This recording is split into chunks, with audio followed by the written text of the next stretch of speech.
I'm just going to visit Mike and Teresa in Broadstairs.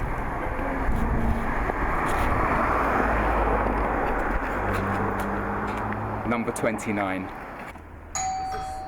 Teresa.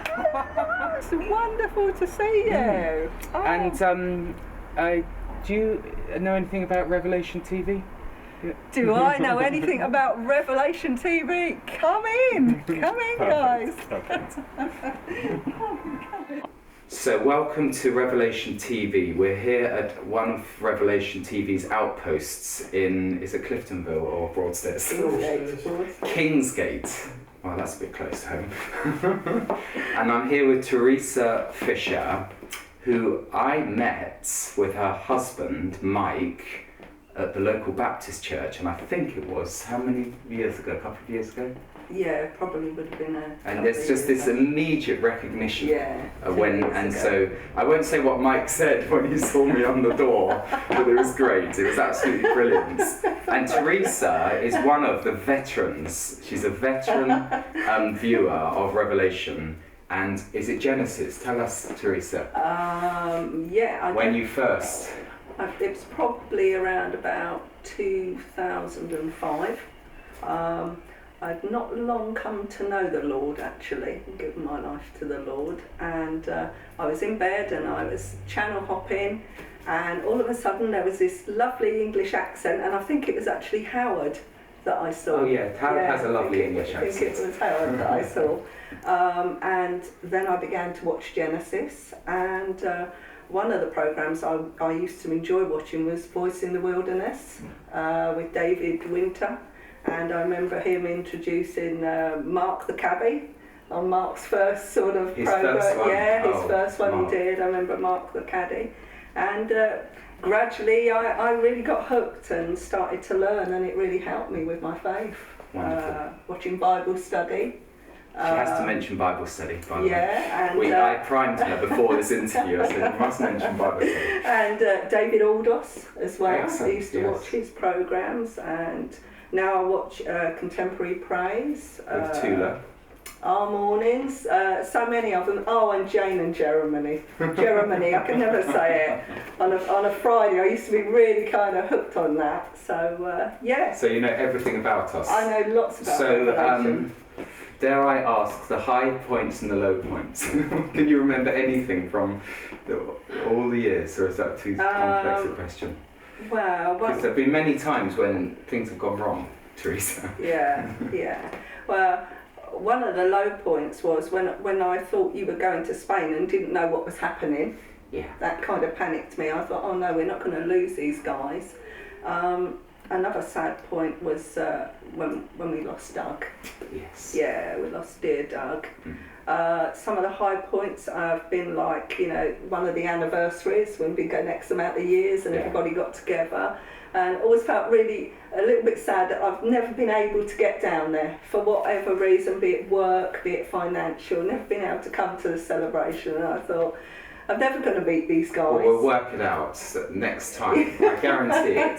You can hold me to it that Teresa and Mike will definitely come. Yeah. But where the celebration will be is another question. Broadstairs, of course. Could be Broadstairs, could be Jerusalem. Oh, that'd be wonderful, wouldn't it? So, quite a journey. So you're at the local, it's Queen's Road Baptist Church in Broadstairs. Yes. And basically since you've known the Lord, you've gone there to the church. Yeah, I have done. My walk actually started, I'm a qualified counsellor, and I was working at a Christian counselling centre that's based locally, and it was how the people that ran the place, there was something different about them, and they decided to run an alpha there, and I went to the alpha. And that's when it just suddenly hit me that this is real, and I gave my life to the Lord. And part of me was sort of thinking, I've given my life to the Lord, what happens next? And then it's been quite a journey. Yeah. It's been quite an up and quite a down journey. Yeah, it's that is how it is for all of us. Yeah, whitewater rafting. Yeah. That kind of where you feel you might have been attacked by the enemy, and it's been quite a few tough years since I gave my life to Christ. Okay, we've been waiting for Mike to prepare for this, and I said, hey, it's taking a long time combing his hair, and Teresa said, which one? But now Mike has joined Teresa on the couch, and they're going to both talk a little bit about Road for TV, and I might put some questions in as well. Teresa said she came to know the Lord, you know, I don't know, 2004, 2005-ish? Yeah. Similar for you? Or? Yeah, but I used to go to a local Baptist church, not where we go now, another one in Broadstairs, it was St Peter's at the time. Yeah. Went to Sunday school there for quite a few years actually, then went away from any Christian connections. But used to go to another local church where Teresa was a Brownie leader at the time. That was enjoyable. Did the Alpha course at the same time as Teresa, and didn't realise that when I do the conversation after the meal and before the meal, just how much I knew, or how much I remembered, and it was coming back. Okay. What I experienced at the, I suppose they call it the Holy Spirit weekend, was, I can't, it's hard to describe, but suddenly it came to me, I knew deep in my heart that I wanted to see my father. I'd never ever met my father, and I remember the tears just flowed and flowed and flowed, and I never told anybody about that, what had happened. And then in January from America came a letter from one of my aunties saying that my dad was ill. And it's really strange how God works. Everything was set in place. Mike could have the time off work, the finances were in place. I wrote to ask him would he like to meet me after many, many years, about 48 years. And I waited with bated breath, and it came through that he would like to meet me. He was quite poorly. And off we went to America where I met my father for the first time in 48 years. Wow. But I truly believe, you know, that God was there in so that. So it came from that Alpha weekend, and then I'd never really had a yearning to meet him, because I'd always had contact from the family. They always recognised me as part of their family. So, you know, I didn't have that burning desire to search out who my father was. I knew who he was and the family, etc. And I'd met other members of the family. They'd come to the UK to meet me. But it was just something really special about that time. And God engineered it. And I met my father in, when was it? I think it was in the March, April 2006, and he died in the September. Wow. Isn't that so God a wonderful blessing? Yeah, that was a real blessing, a real complete of a circle for and me. So he was effectively an American then? Yeah, he was. So one thing you said to me about the TV station is you were pleased to find a channel that wasn't American. Yeah. So tell us about, or Mike, tell us honestly, what do you think of Ref TV? Warts and all. Well, it's a great inspiration, isn't it? I mean, it's like it's been said, it's a family.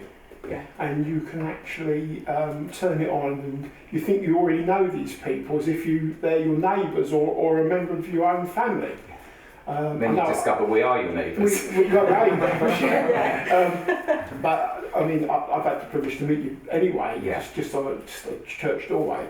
But you turn on, you know someone, and you know it seems to know a lot about them, which is, like I say, a great inspiration. When we used to go shopping on the Friday nights, not always Friday night, quite often, we get back to watch TGFF, which we enjoyed. Bible study we enjoy, but sometimes you get a bit tired. It's not an excuse, I think everyone can say that, or you put it on record. Especially if it's Joshua, because that was a long haul. but of course it was in London, it went from one night to 2 nights, I think. That's right. So, from 1 hour to 2 hours. Yeah, it became quite a long we enjoy the late show as well. There's some good stuff on there. Yes. Yeah, definitely. Q&A's good.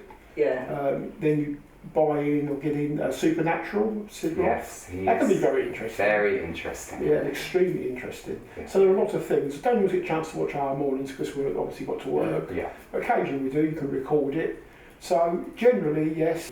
But it's been a real pleasure for us. It's really helped us on our Christian walk, and it's so diverse. You cover so many things, and you do so well. You know, it's been a real pleasure. We're all amateurs, and we're continuing. But you're people just like us, and we relate to you. And there's none of this. I'm not going to say it, but you know, on some certain channels there's this drive for, you know, funds That's and it. finance, That's and right. you know, we know that you need the same as everybody else needs, and we know that the Lord provides, and we feel that you do it in the right way, in the appropriate way, and your viewers will love you, continue That's to it. grow and support you. Yeah. And we know that you're not afraid, you don't shy away from issues, you meet them head on, you invite people on, you debate, and you do it very, very graciously. Yeah. Now I think we've used up our time slot, but Okay. putting you on the spot, do you want to say hello to anyone? To the camera? Dare you? I just want to say hello to any reviewers who are out there that may know me in our area, and just say hello to some of the presenters. One of my favourites, apart from Tim, is Mark the cabbie. Dear Mark, bless you Mark, and David Winter. And Howie and Leslie, everybody really, I can't distinguish between you. But yeah, thank you so much for having us on. It's been a real pleasure and a real joy.